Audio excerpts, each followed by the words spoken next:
The 3-year-old's voice cut through the Savamar toy aisle like a knife through silk. "Mama," Alexander declared, his small hands gripping Elena's legs with desperate determination. Daniel's face went white as he stared at the woman who had vanished from their lives 5 years ago. His voice came out as barely a whisper, thick with years of unspoken pain. "Elena, I looked for you. For an entire year." Elena's response was so quiet it was almost lost among the store's background noise, her words carrying the weight of 5 years of regret. "I didn't want to be found. I thought you'd both be better off without me." Elena Martinez never imagined that spilling red wine on Italian leather shoes would change her entire life, but fate has a way of writing love stories in the most unexpected moments. The charity gala at the Ritz-Carlton was exactly the kind of event Elena usually avoided. Too much wealth, too much pretense, too many people who looked right through the help as if they were invisible. But when her catering company called that Friday evening, desperate because their usual server had fallen ill, Elena couldn't afford to say no. Rent was due in 3 days, and her bank account was running dangerously low. She slipped into the black uniform, pulled her dark hair into a sleek bun, and practiced her most professional smile in the mirror. Just serve the champagne, collect the tip, and get home before midnight. Simple. The ballroom was a glittering wonderland of crystal chandeliers and designer gowns. Elena moved gracefully between the guests, her silver tray balanced perfectly as she offered champagne to Portland's elite. She'd done this job 100 times before. Smile politely, speak only when spoken to, and remain as invisible as possible. That's when she saw him. Daniel Morrison stood near the auction display, writing what appeared to be a very generous check with the kind of casual confidence that only came from never having to worry about money. Everything about him screamed old money elegance. The perfectly tailored tuxedo, the way he held himself, the genuine smile he gave to everyone who approached him. But there was something else, something that made Elena's pulse quicken as she watched him from across the room. He wasn't like the other wealthy donors who treated this evening as a social performance. When he spoke to people, he actually listened. When someone told him about their charity work, his interest seemed genuine. And when a server accidentally dropped a tray near the silent auction table, instead of looking annoyed like everyone else, he immediately moved to help clean up the mess.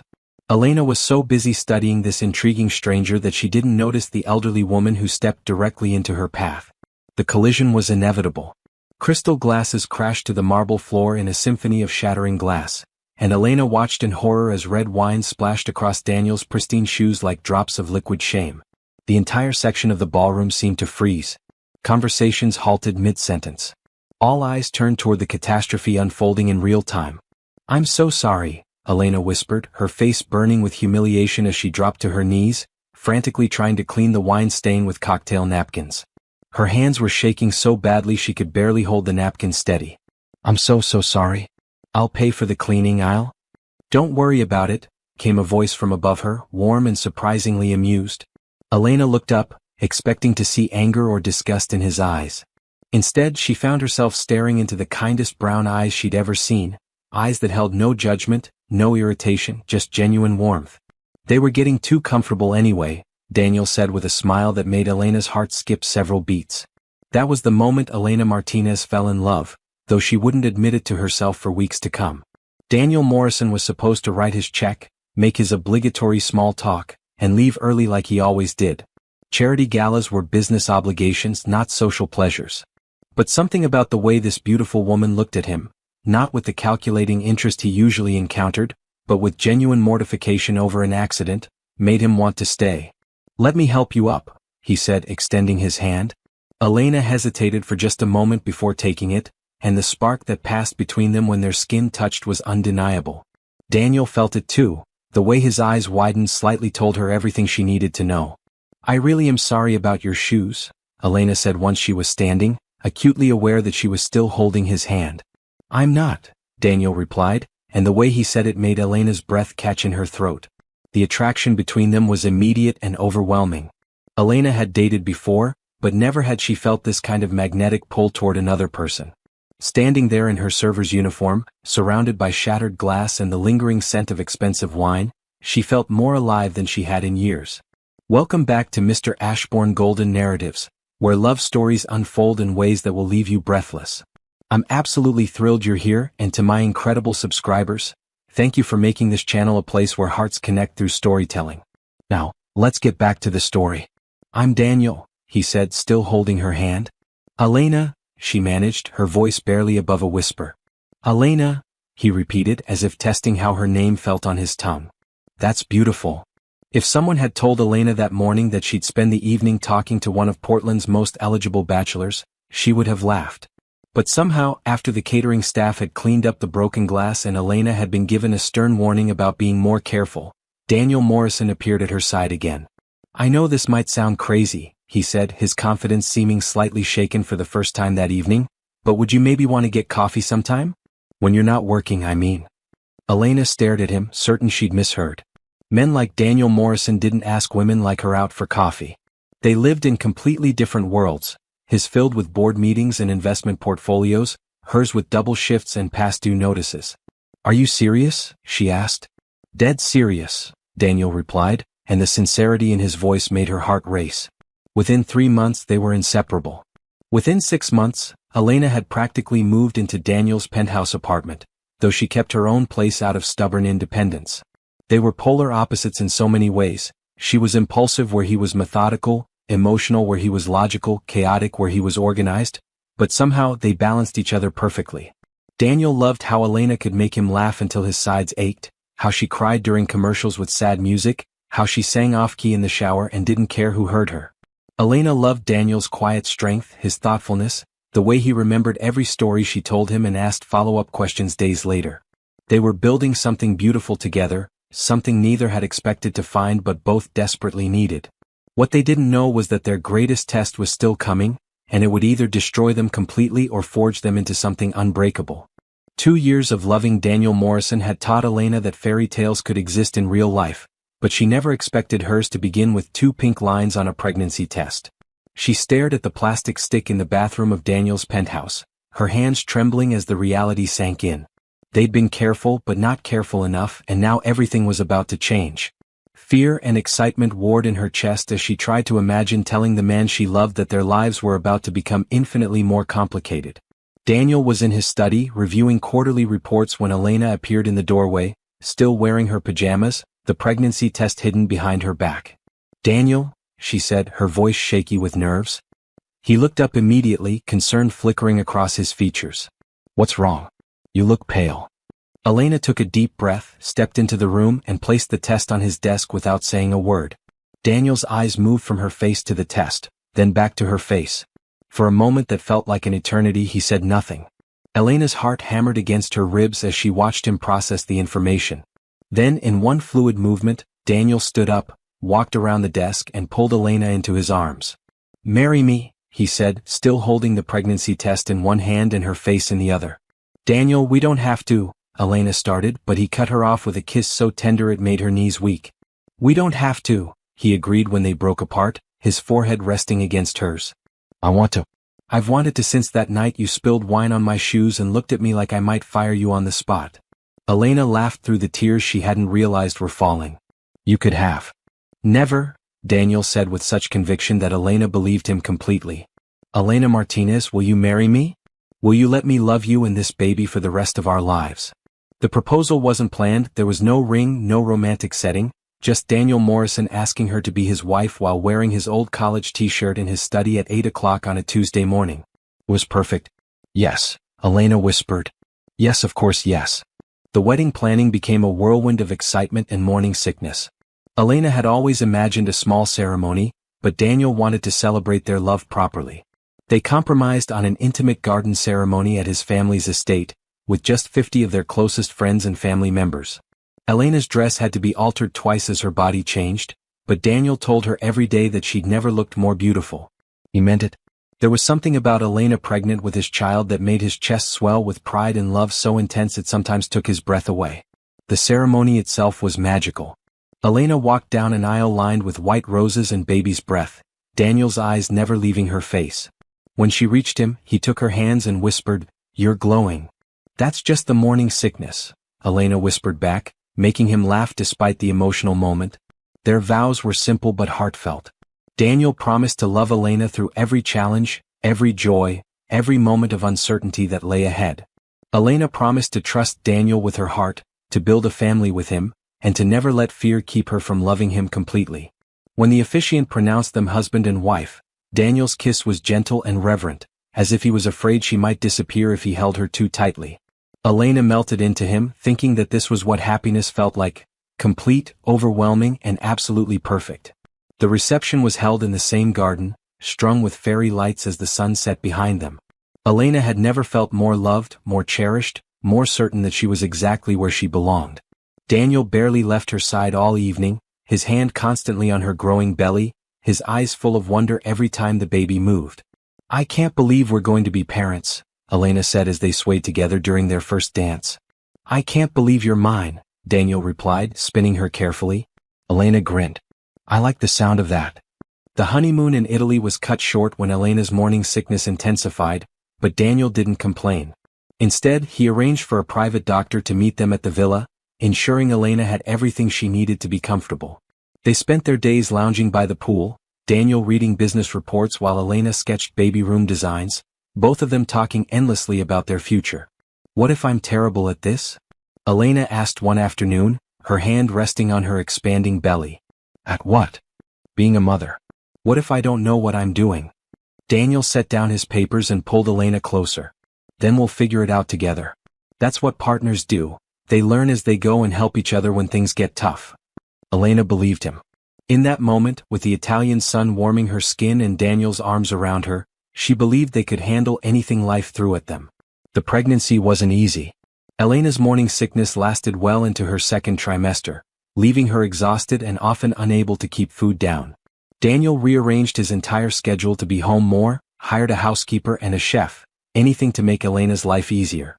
"You don't have to do all this," Elena protested one evening after Daniel arrived home with bags full of different teas that were supposed to help with nausea. "I want to," Daniel said simply.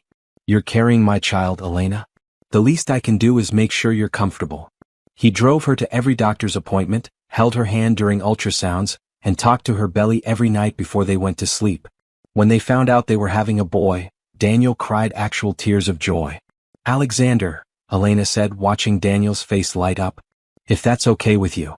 "Alexander Daniel Morrison," Daniel said, testing the name. "It's perfect."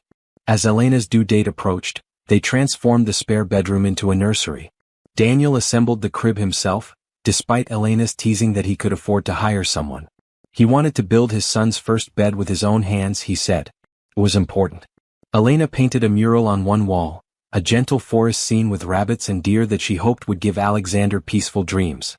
She spent hours in that room, imagining holding her son, reading him stories, watching him grow up surrounded by love.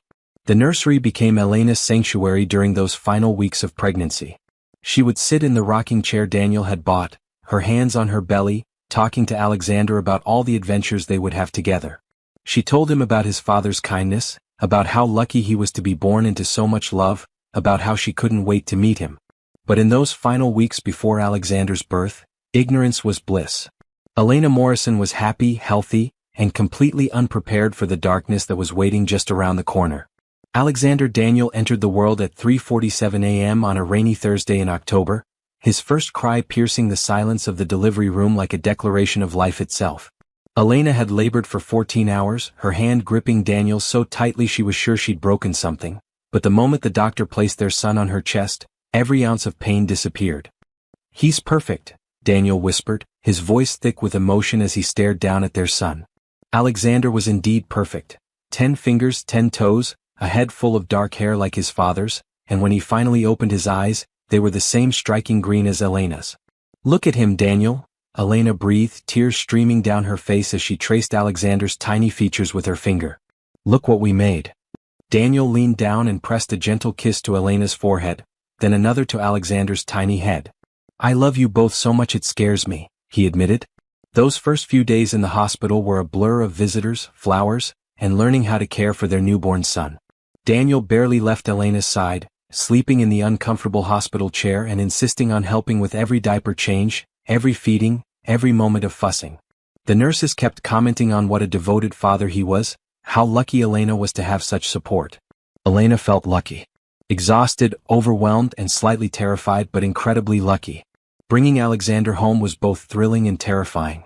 Daniel had taken 2 weeks of paternity leave, something that raised eyebrows at Morrison Holdings, but he didn't care. His son was only going to be a newborn once, and he intended to savor every moment.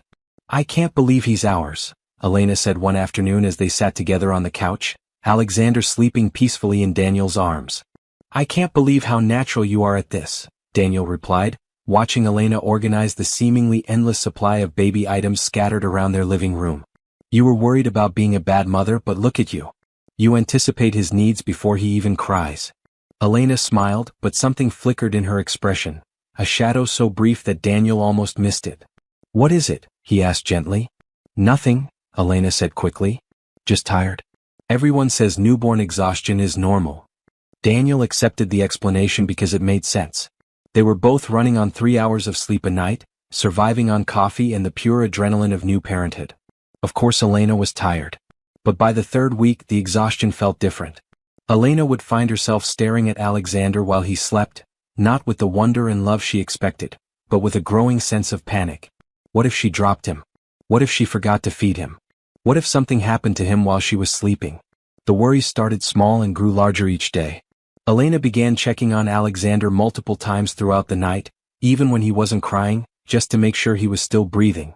She researched every possible danger, SIDS, choking hazards, developmental delays, until her phone's search history read like a catalog of parental nightmares. "Elena, you need to get some sleep," Daniel said one night, finding her standing over Alexander's crib at 2 a.m. The baby was sleeping soundly, but Elena looked like she hadn't closed her eyes in days. "I was just checking on him," Elena said, but she didn't move away from the crib. "You checked on him 20 minutes ago. And 20 minutes before that," Daniel said gently. "Come to bed, love. He's fine." Elena nodded, but Daniel noticed she kept glancing back toward the nursery as they walked down the hallway. The crying started during Alexander's 4th week of life.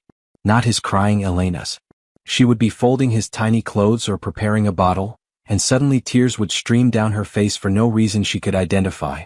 The first time it happened, Daniel found her sobbing over a onesie with little elephants on it. "What's wrong?" he asked, immediately wrapping his arms around her. "I don't know," Elena said through her tears, and that was the truth. She genuinely had no idea why she was crying. I don't know." Daniel held her until the crying stopped, whispering reassurances about hormones and adjustments and how normal it was for new mothers to feel emotional. Elena wanted to believe him, but deep down she knew this felt different from normal emotional adjustment. The fog descended gradually, so slowly that Elena didn't notice it at first. Simple tasks began taking twice as long as they should. Making coffee became a complex process that required intense concentration. She would start conversations and forget what she was saying mid-sentence. Reading became impossible. The words would swim on the page, refusing to form coherent meanings. "Maybe you should talk to Dr. Martinez," Daniel suggested after Elena spent 20 minutes staring blankly at Alexander's feeding schedule, unable to remember if she'd already fed him or not. "I'm fine," Elena insisted, though they both knew she wasn't. "All new mothers go through this. It's normal." But nothing about this felt normal. Elena had always been sharp, organized, capable. Now she felt like she was viewing her life through thick glass, present but somehow disconnected from everything happening around her. The breaking point came on a Tuesday morning when Elena was giving Alexander his bath. She was exhausted. Alexander had been fussy the night before, refusing to sleep for more than 30-minute stretches. Daniel had been up with them, trying to help, but eventually had fallen into an exhausted sleep around 4 a.m. Elena was alone in the bathroom with Alexander, carefully supporting his tiny body in the infant bathtub, when suddenly her hands began to shake. Not from tiredness, but from a crushing wave of anxiety that seemed to come from nowhere. What if she dropped him? What if her trembling hands couldn't hold him safely? What if he slipped under the water while she was having this panic attack? Elena's breathing became rapid and shallow. Black spots danced at the edges of her vision. Alexander, sensing her distress, began to cry, and the sound made Elena's panic intensify tenfold. "I can't do this," she whispered to herself, her voice barely audible over Alexander's crying. "I can't do this. I can't do this." Somehow she managed to lift Alexander from the bath and wrap him in a towel, but her hands were shaking so badly she could barely hold him. She sank onto the bathroom floor, clutching her crying son to her chest, both of them trembling. That's how Daniel found them 15 minutes later. Elena sitting on the cold bathroom tile, holding Alexander, both of them crying, Elena rocking back and forth and repeating, "I can't do this," like a mantra. "Elena, what happened?" Daniel asked, immediately kneeling beside them. I almost dropped him, Elena sobbed. I was giving him a bath and my hands started shaking and I almost dropped our son Daniel. What kind of mother almost drops her baby? Daniel gently took Alexander from Elena's arms and helped her to her feet. You didn't drop him, Elena? He's fine. Look at him, he's perfectly fine. But Elena wasn't listening. She was staring at her hands as if they belonged to someone else, as if they were weapons that might hurt the person she loved most in the world. I think we need to call Dr. Martinez, Daniel said quietly. This time Elena didn't argue. Leave a comment if you've ever felt overwhelmed by a responsibility that seemed too big to handle. Dr. Martinez's office felt sterile and cold compared to the warmth of the delivery room where they'd first met her. Elena sat rigidly in the chair, Alexander sleeping peacefully in Daniel's arms, completely unaware that his mother was falling apart. Postpartum depression affects 1 in 7 women, Elena, Dr. Martinez explained gently.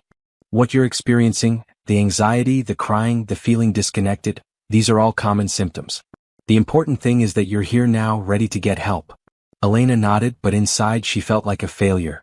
She was supposed to be glowing with maternal joy, not sitting in a doctor's office admitting she couldn't handle the most natural thing in the world. There are several treatment options, Dr. Martinez continued. Therapy, medication, support groups. We can create a plan that works for you. As they left the office with prescriptions and referrals, Elena felt a flicker of hope.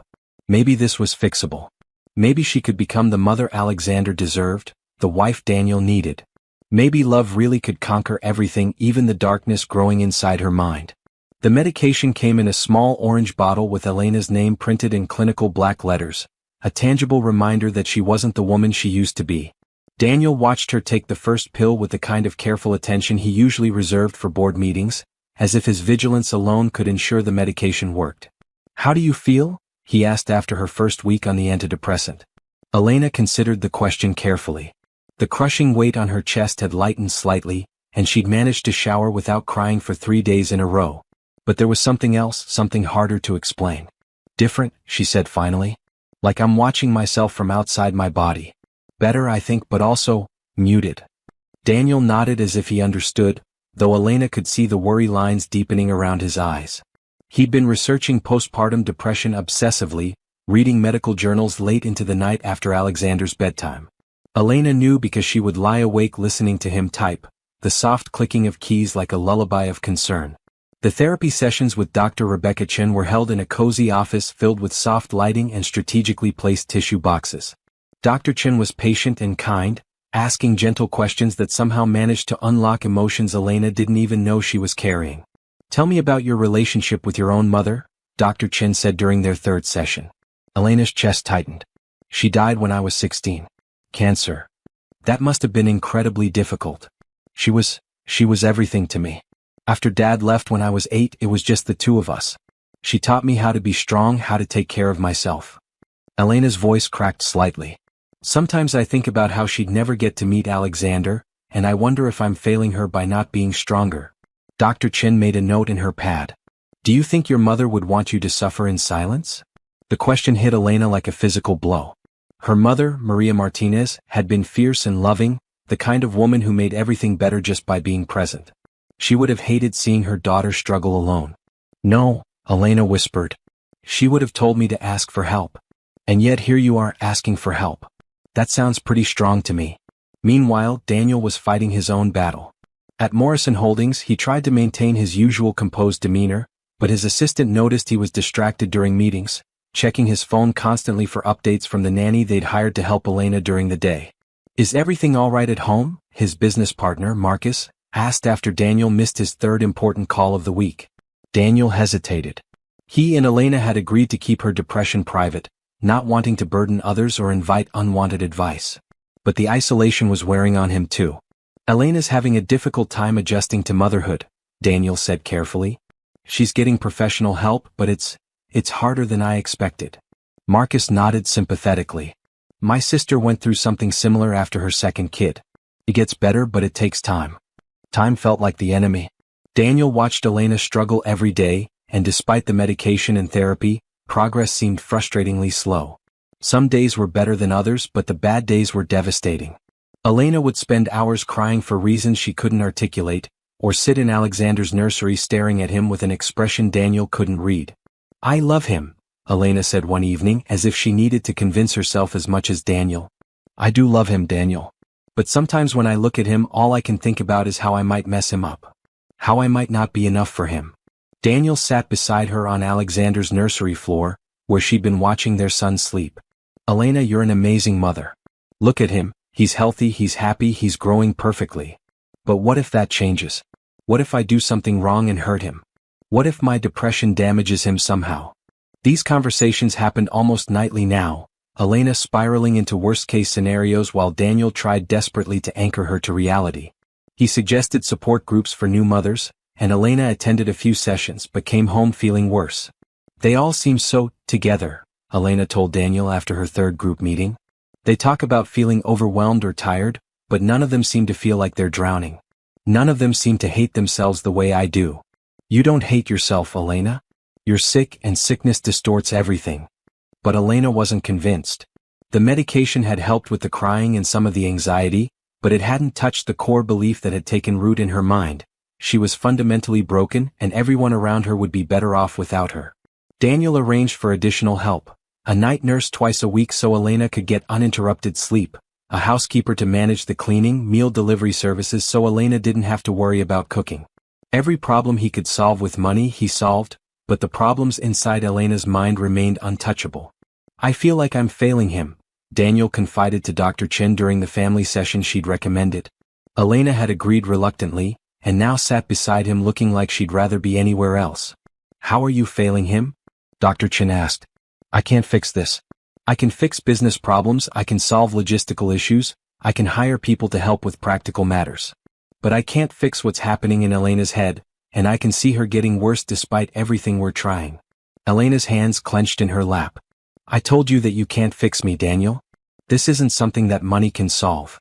Then what can I do? Daniel's voice cracked with frustration and helplessness. Tell me what to do, Elena, because I'm running out of ideas.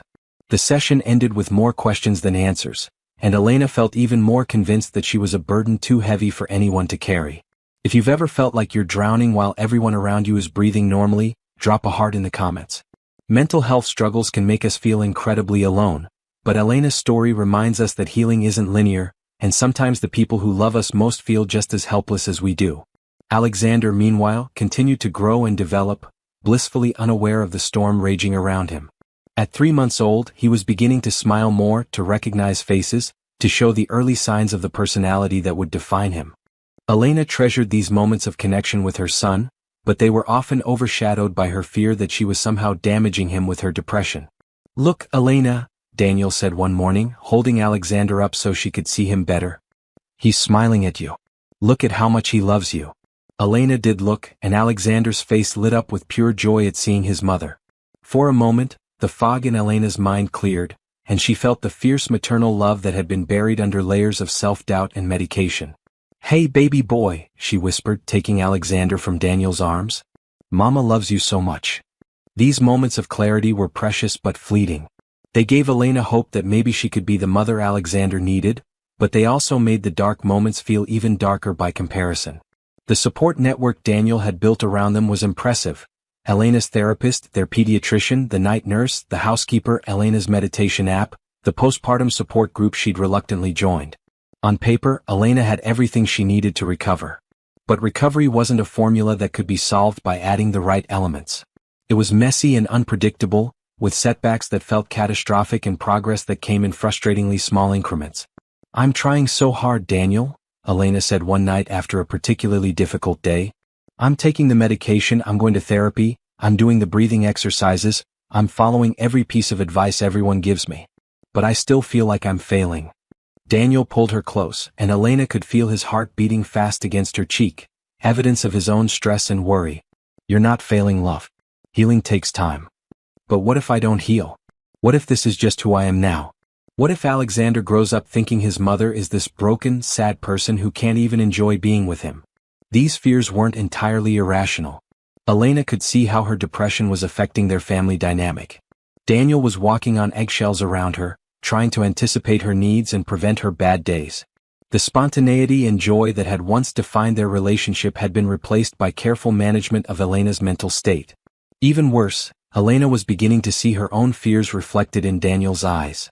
He was still supportive, still loving, still committed to helping her heal, but she could sense his growing exhaustion. The Daniel who had once made her laugh until her sides hurt was now constantly worried, constantly vigilant, constantly trying to hold their family together while Elena fell apart. The thought that crossed Elena's mind during Alexander's 4th month of life was so terrible that she immediately tried to push it away. Maybe Daniel and Alexander really would be better off without her. She didn't voice this thought to anyone, not to Dr. Chen, not to Daniel, not even to herself most of the time. But it planted itself in her mind like a poisonous seed, growing stronger with each difficult day, each moment when she felt more like a burden than a blessing to the people she loved most. What Elena didn't understand was that this thought, this terrible seed of self-destruction, was not a rational assessment of her family's needs. It was the depression talking, distorting her perception of reality and her worth as a mother and wife. The fever started on a Wednesday evening, just as Elena was finally feeling like she might be turning a corner. She'd had 3 good days in a row, no crying spells, no overwhelming anxiety, even a few moments where she genuinely enjoyed playing with Alexander. Dr. Chen had smiled during their session that afternoon when Elena mentioned feeling more like herself. Recovery isn't linear, Dr. Chen had reminded her. You'll have setbacks, but these good days are proof that you're healing. Elena had allowed herself to hope, to believe that maybe the worst was behind them. She'd even suggested to Daniel that they have dinner together after Alexander's bedtime, their first real date night at home since the depression had taken hold. Then Alexander's skin felt warm against her lips during his evening feeding. Daniel, Elena called, trying to keep the panic out of her voice. Can you bring me the thermometer? The digital readout showed 100.2 degrees. Not dangerously high, but high enough to send Elena's carefully constructed stability crashing down around her. It's probably nothing, Daniel said, though Elena could hear the concern he was trying to hide. Babies get fevers all the time.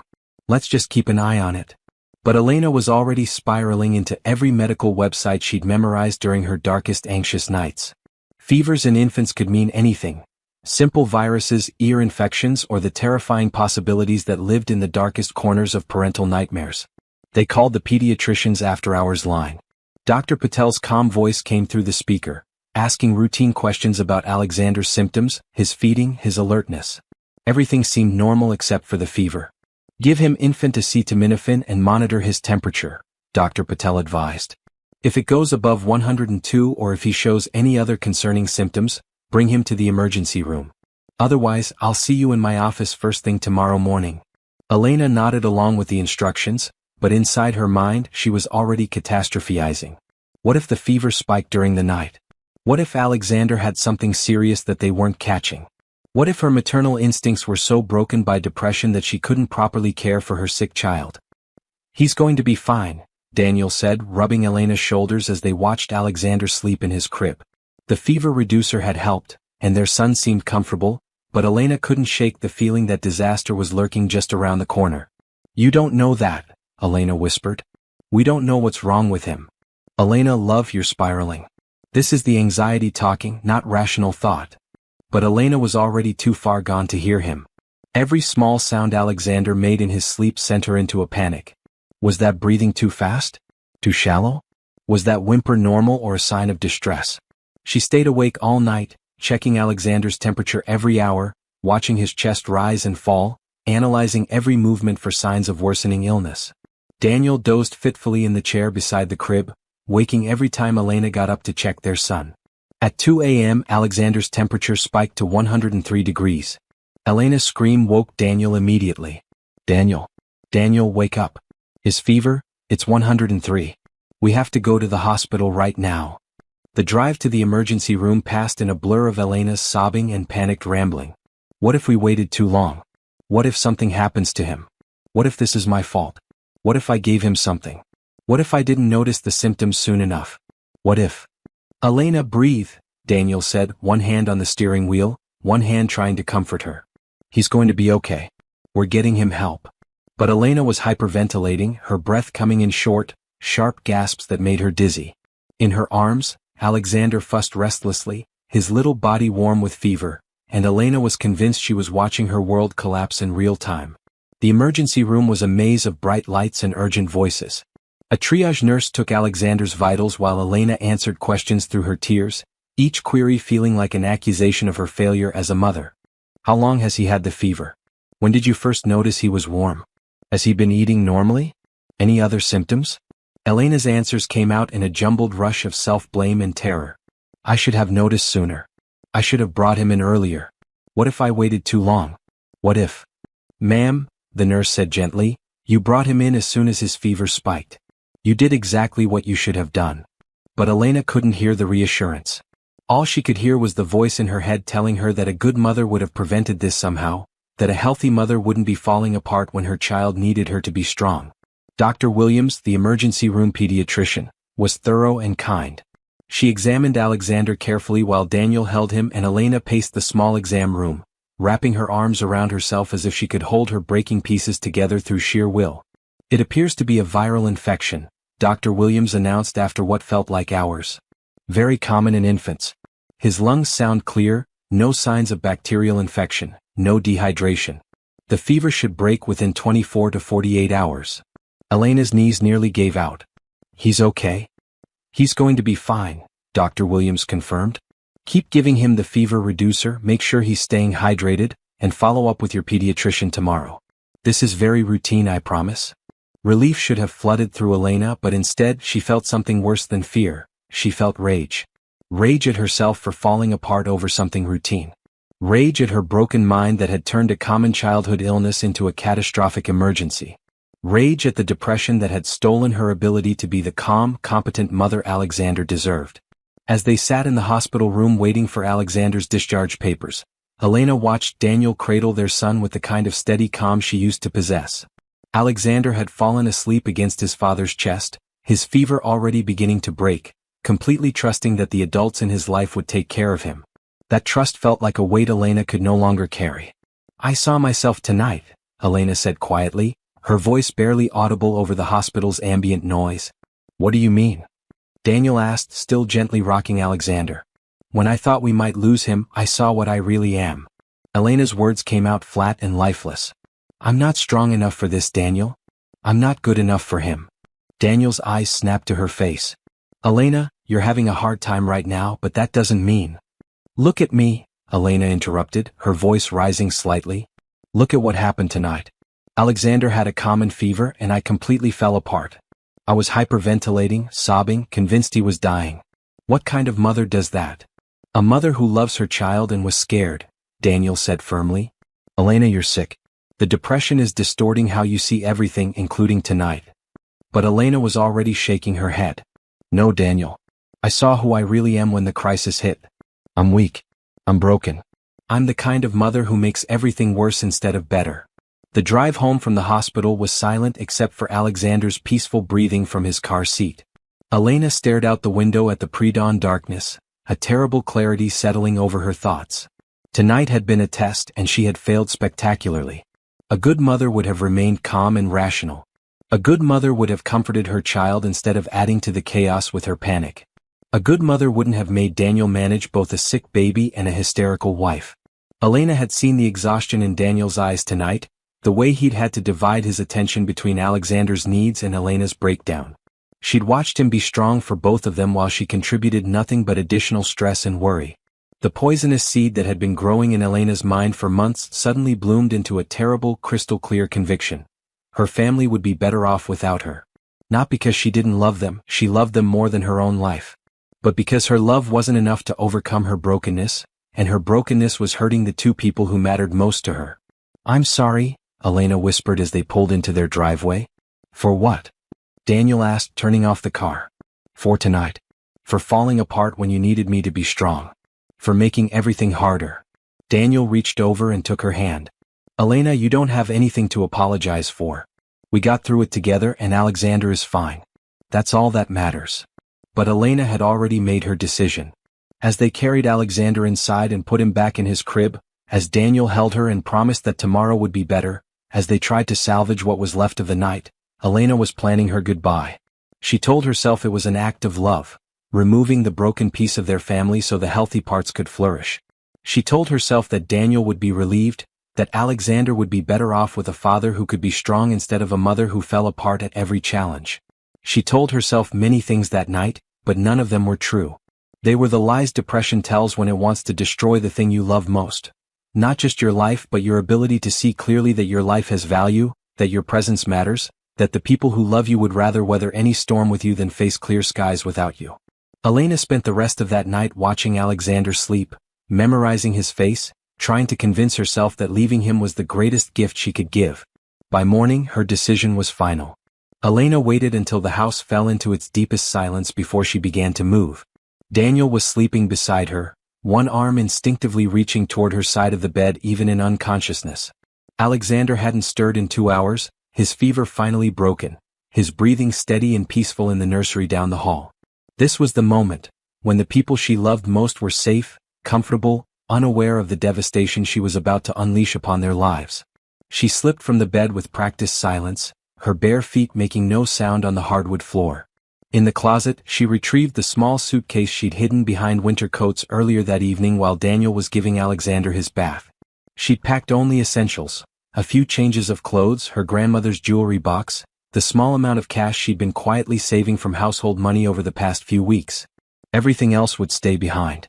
The beautiful clothes Daniel had bought her, the photo albums filled with their happy memories, the wedding ring that had symbolized forever, all of it belonged to the woman she used to be, the woman who had believed she could be enough for this family.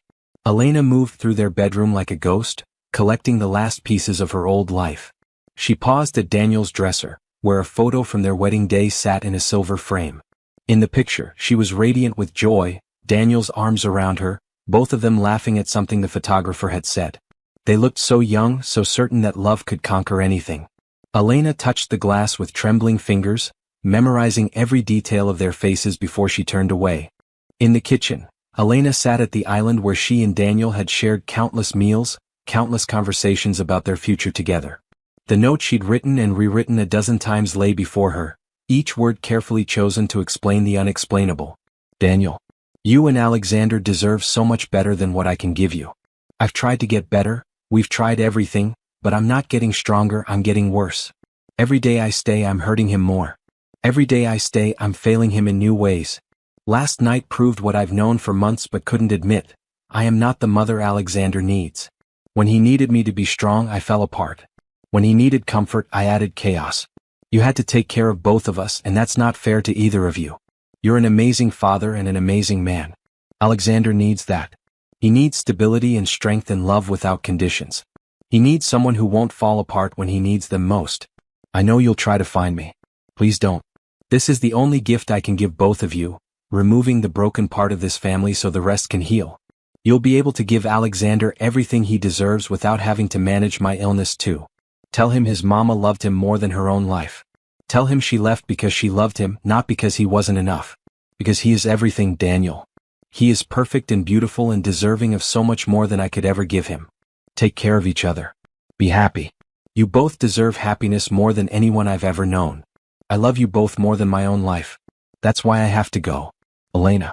Elena sealed the letter in an envelope with Daniel's name written in her careful script, then placed it prominently on the kitchen counter where he would find it when he came down to make his morning coffee. She checked the time on the microwave, 5:23 a.m. Daniel usually woke around 6:30. She had just over an hour to disappear completely. The Uber she'd scheduled the night before was waiting at the end of their driveway, its headlights dimmed out of consideration for the sleeping neighborhood. Elena had told the driver she was catching an early flight, which wasn't entirely a lie. She was catching the 8 a.m. bus to Portland, where she could disappear into anonymity and begin the process of rebuilding herself far away from the people she'd damaged.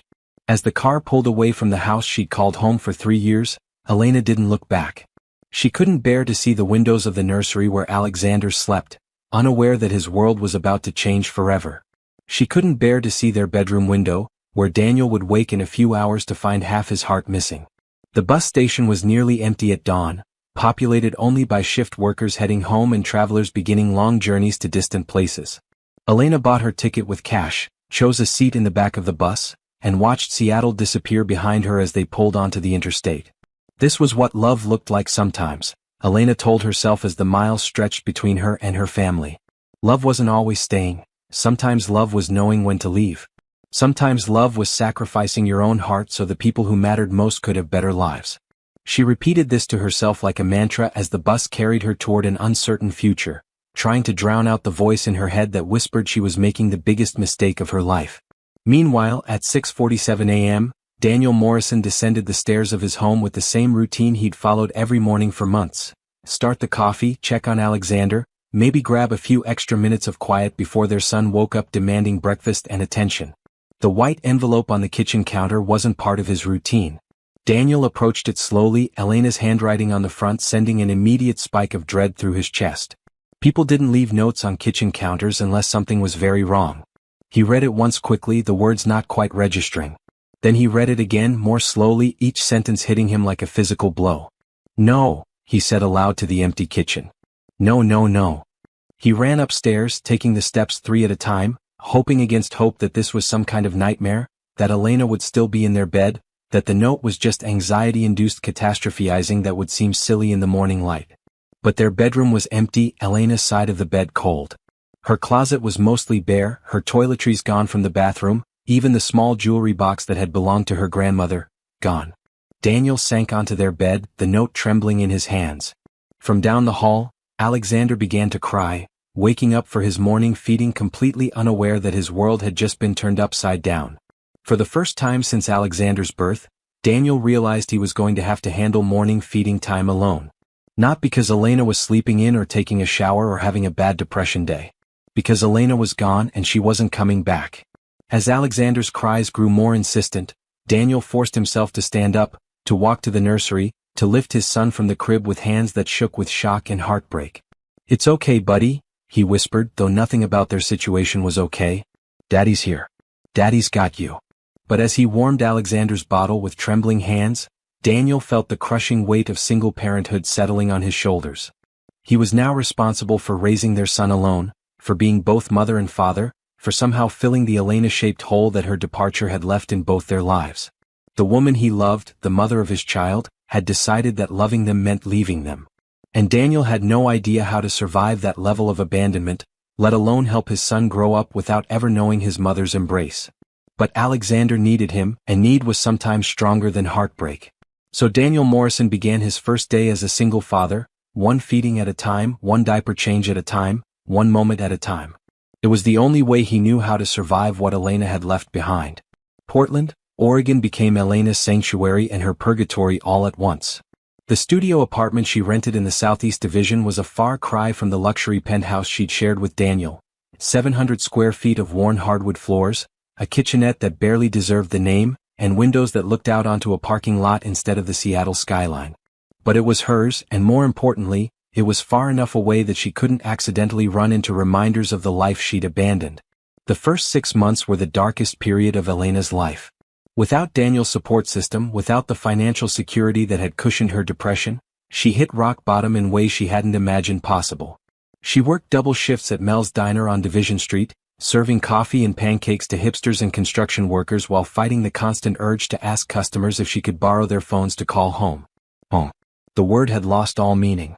Elena's depression medication had run out after the first month, and without insurance or the money to see a private psychiatrist, she went through withdrawal that left her shaking and nauseated for weeks.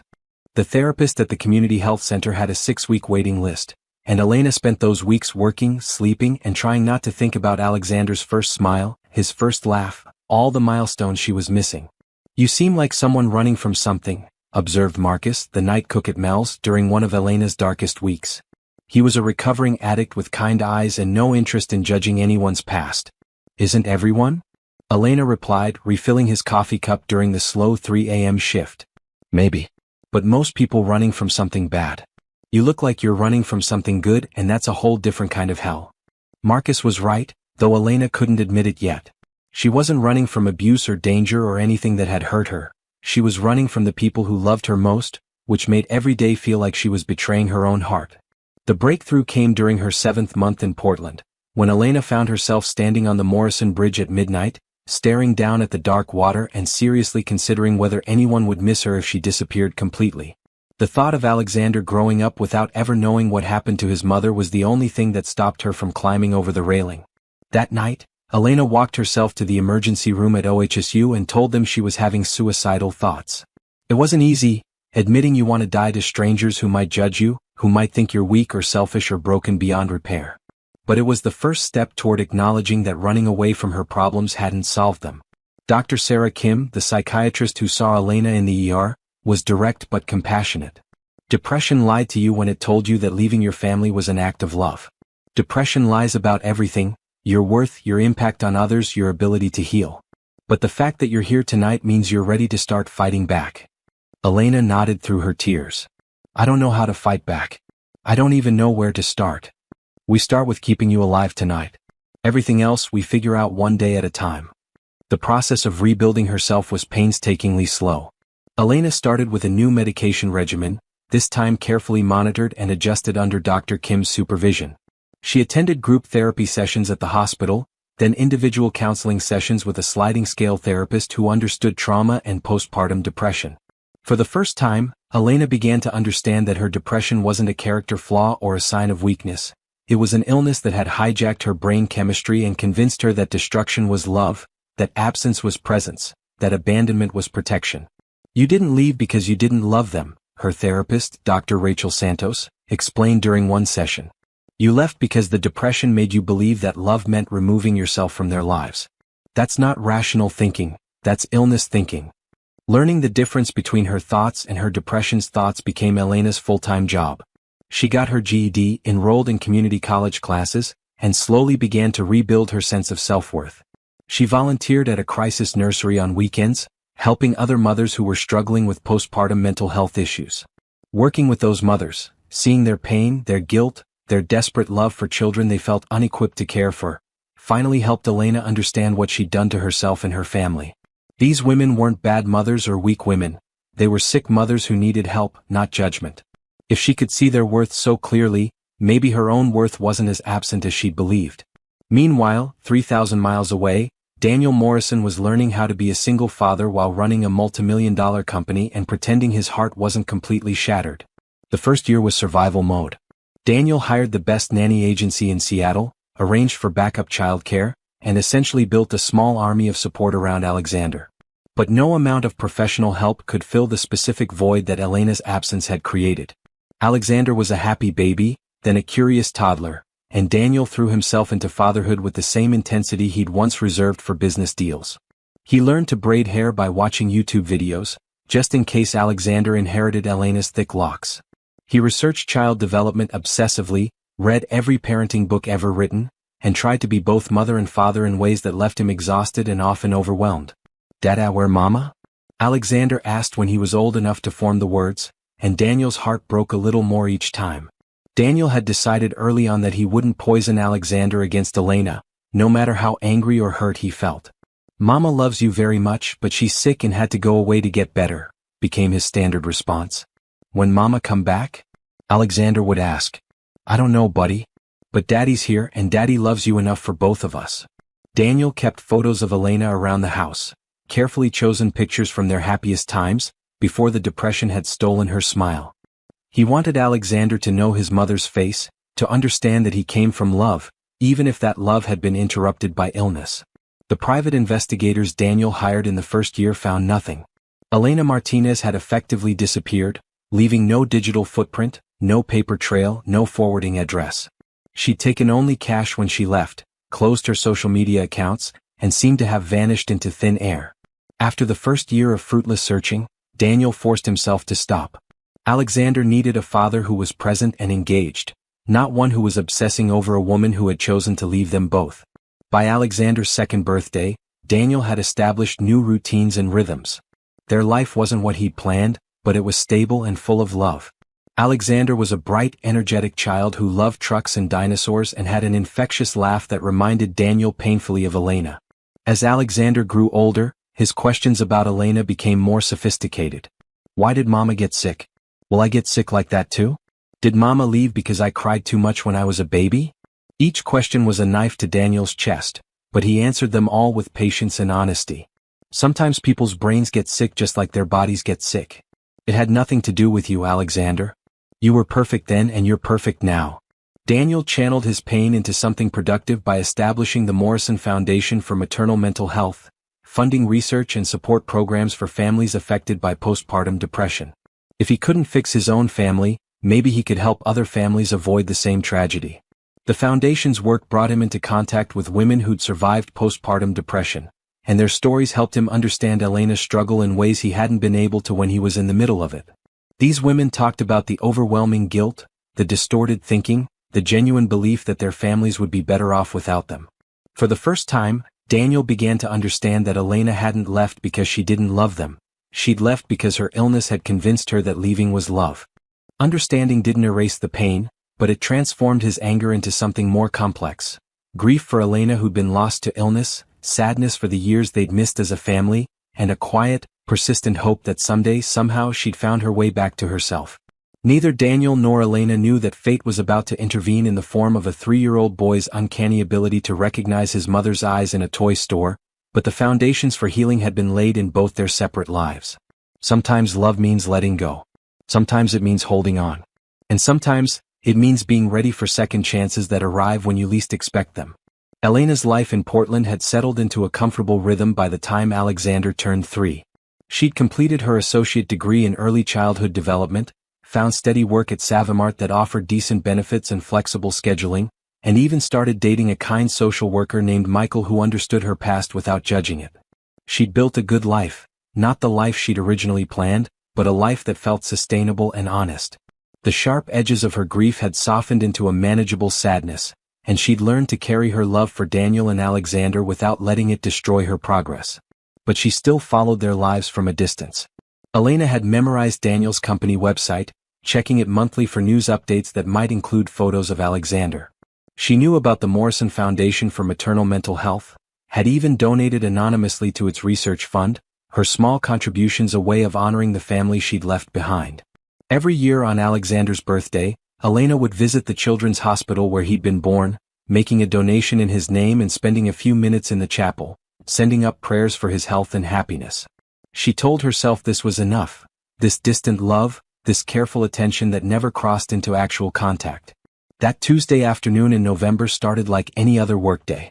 Elena was restocking the toy aisle, her mind occupied with plans for Thanksgiving dinner with Michael's family, when she heard a child's voice behind her that made her entire world stop spinning. "Mama, can we get this one?" The word hit Elena like lightning. She turned around slowly, her heart hammering against her ribs, and found herself staring at a little boy with dark hair and familiar green eyes who was holding up a small red truck and looking at her with the kind of trusting expectation that children reserve for their parents. Elena's knees nearly buckled. The child standing before her was beautiful. Daniel's strong jawline softened by youth, her own eyes staring back at her from a face that was heartbreakingly familiar yet startlingly new. This was Alexander. Her Alexander. 3 years old and perfect and so much bigger than the baby she'd left behind. Elena's voice caught in her throat. She couldn't speak, couldn't move, couldn't process what was happening. Then she heard footsteps and Daniel's voice calling from the end of the aisle, and Elena's heart stopped completely. "Alexander, what did I tell you about wandering off?" Daniel appeared around the corner, slightly out of breath, wearing jeans and a casual sweater that made him look younger than Elena remembered. He was still devastatingly handsome, but there were new lines around his eyes, the kind that came from years of single parenting and sleepless nights. Their eyes met across 20 feet of toys and 5 years of silence. Time stopped. Elena watched Daniel's face cycle through disbelief, recognition, shock, and something that might have been pain or relief or both. His lips parted, but no sound came out for several heartbeats. Elena. Her name fell from his mouth like a prayer and an accusation all at once. Alexander looked between them with the confusion of a child who sensed something important was happening but couldn't understand what. "Daddy, do you know my mama?" The question hit both adults like a physical blow. Daniel's face went white, and Elena felt tears spring to her eyes. "Alexander, this isn't," Daniel started, but Alexander interrupted with the stubborn certainty that only children possess. "She is Mama," Alexander declared, moving closer to Elena. "She in the pictures." Elena's world tilted sideways. "Pictures?" Daniel's voice was rough with emotion. I kept some. For when he asked. The simple statement contained multitudes of pain and love and careful parenting decisions made in Elena's absence. Daniel had kept her memory alive for Alexander, had made sure their son knew he came from love even when that love had been interrupted by illness. Standing in the toy aisle of Savamart, surrounded by other shoppers who had no idea they were witnessing a family's impossible reunion, Elena felt the careful walls she'd built around her heart crumble completely. "I should go," Elena whispered, already taking a step backward. Elena looked down at her son, this brave, beautiful boy who somehow recognized her despite years of separation, and felt something inside her chest crack wide open. Alexander. She began, but he cut her off. Don't go, Mama. The word was a knife to Elena's heart. Alexander had been living with the knowledge that his mother had left. Elena knelt down to Alexander's eye level, tears streaming freely now. Oh, sweetheart, she whispered, you are perfect. You are so perfect, and Mama leaving had nothing to do with you. It was never about you. Elena looked up at Daniel, who was standing frozen, watching his son cling to the woman who had shattered their world 3 years ago. His expression was unreadable, pain and hope and carefully controlled emotion all warring on his features. Mama had to leave because Mama was very sick, Elena said carefully, choosing her words with the precision that comes from years of therapy and self-reflection.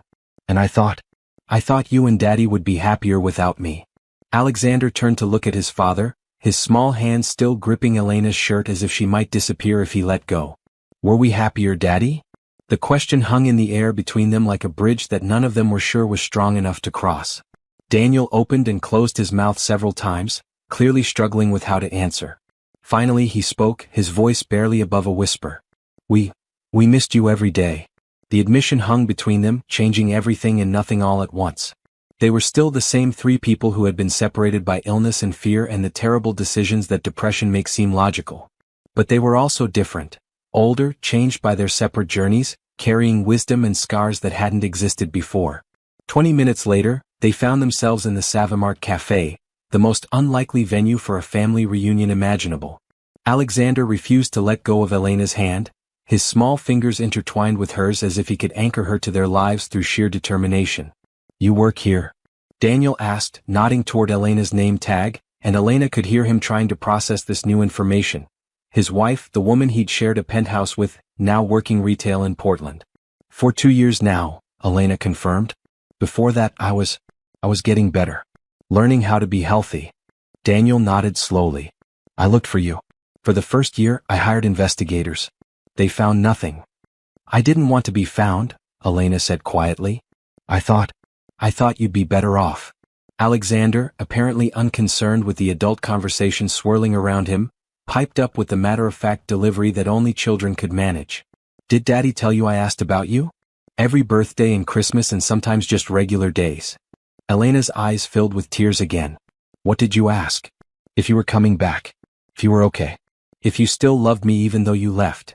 The words were delivered without drama or manipulation, just a child's honest recounting of his deepest questions. Elena looked at Daniel, wondering what he'd told their son during those difficult conversations. What did Daddy tell you? Elena asked. Daniel met her gaze steadily. That you loved him very much but you were sick and had to go away to get better. And that sometimes even when people love each other, they make hard choices. Elena stared at him in amazement. Daniel could have poisoned Alexander against her, could have told him she was selfish or uncaring. Instead, he'd protected her memory while honestly acknowledging her absence. You could have told him I was selfish, Elena said. That I abandoned you. He's 3, Elena. Daniel's voice was gentle but firm. And despite everything, you're still his mother. I wasn't going to poison him against you. That was Daniel, even in his hurt, even in his anger, still protecting everyone around him. Still being the good man she'd fallen in love with in that hotel ballroom so many years ago. Are you better now, Mama? Alexander asked, and Elena realized that this 3-year-old was asking the most important question of all. Elena looked at her son, then at Daniel, who was watching her with guarded hope in his eyes. The answer to Alexander's question would determine everything that came next. Yes, sweetheart, Elena said, and for the first time in years, it was completely true. I'm much better now. Alexander's face lit up with a smile that belonged to both his parents. Good. Now you can come home. It wouldn't be that simple, of course. But sitting in that Savamart Café, watching her son's joy and seeing the careful hope growing in Daniel's eyes, Elena began to believe that maybe, just maybe, home was still possible. The weeks that followed their Savamart encounter moved with the careful deliberation of people who had learned that healing couldn't be rushed. Elena and Daniel arranged supervised visits, neutral locations where Alexander could rebuild his connection with his mother while both adults navigated the complex emotions of their reunion. Parks, restaurants, museums, places that felt safe for everyone involved. Daniel remained polite but distant, protective of both Alexander and himself. Elena understood. She had shattered their world once. Proving she wouldn't do it again would take time. He asks about you every night now, Daniel told Elena after their third meeting at the zoo. Alexander had fallen asleep in his car seat, exhausted from chasing peacocks and showing his mama every animal they encountered. Do you mind? Elena asked carefully. The questions, I mean. Daniel was quiet for a long moment, and when he answered, his honesty was both painful and beautiful. Yes, he admitted. But not for the reasons you might think. What do you mean? I mind because watching him with you. Daniel's voice caught slightly. It's like watching a part of him come alive that I didn't even know was missing. And I hate that I couldn't give him that. I hate that despite everything I did, everything I tried to be for him, there was still this hole that only you could fill. Elena felt tears burning behind her eyes. Daniel, you are, an amazing father. You gave him everything. Except his mother. I left, Elena said fiercely. That's not your fault. That's mine. Is it? Daniel asked, turning to face her fully. Because I've had 3 years to think about it, Elena. 3 years to wonder if I pushed too hard, if I tried to fix you instead of just loving you through it. The conversation that followed was the most honest they'd ever had. About depression, about expectations, about the ways love can become overwhelming when it tries to cure instead of simply support. They talked until Alexander woke up, and even then, something had shifted between them.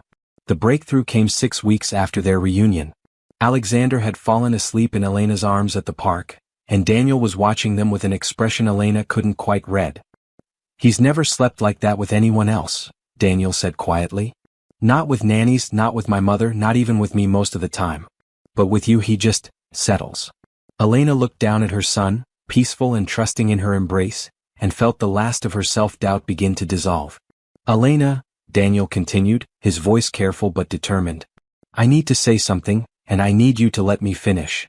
Elena nodded, her heart racing. I was angry for so long. Angry at you for leaving, angry at myself for not being enough to make you stay, angry at the whole situation.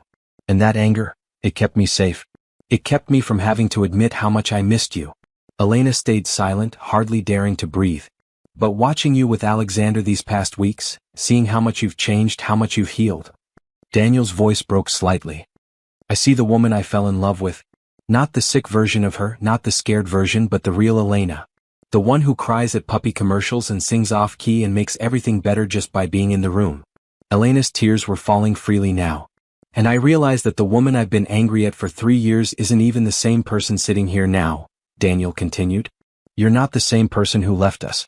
And I'm not the same person who let you feel like leaving was your only option. They sat in silence for a moment, both afraid to voice what came next. So where does that leave us? Elena finally whispered. Daniel looked at her, really looked at her, for the first time since that day in Savamart. I don't know.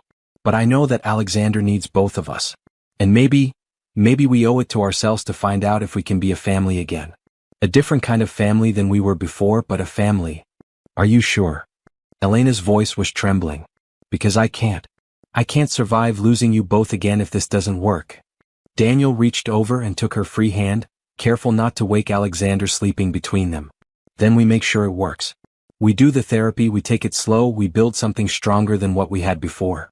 Elena intertwined their fingers, and for the first time in 3 years she felt truly home. Elena, Daniel said softly, I never stopped loving you. I just had to learn how to love myself enough to forgive you. And more importantly, to forgive myself. As they sat there, Elena, Daniel, and Alexander sleeping peacefully between them, the late afternoon sun painted everything golden. It wasn't the ending of their story, Elena realized. It was the beginning of a new chapter, one written with the wisdom that comes from surviving the worst and choosing to believe in the possibility of better. Daddy? Alexander's sleepy voice interrupted their moment. Are we going home together now? Daniel looked at Elena, a question in his eyes that she answered with a smile through her tears. Yes, baby, Elena whispered, her voice thick with emotion and hope and the kind of love that survives everything. We're all going home together now. And for the first time in years that felt like the absolute truth. Thank you for joining us for this incredible journey of love, loss, and second chances. If this story touched your heart, please hit that like button, subscribe for more inspiring narratives, and share your thoughts in the comments below. Have you ever believed in the power of love to heal the deepest wounds? Have you ever witnessed a family find their way back to each other against all odds? Remember, mental health struggles don't define us. They're simply challenges we can overcome with love, support, and professional help. Elena's story reminds us that sometimes the greatest act of love is asking for help, and sometimes the greatest gift we can give others is our presence, not our absence. Until next time, keep believing in the power of love to write the most beautiful second chapters. This is Mr. Ashbourne Golden Narratives, reminding you that every ending can become a new beginning.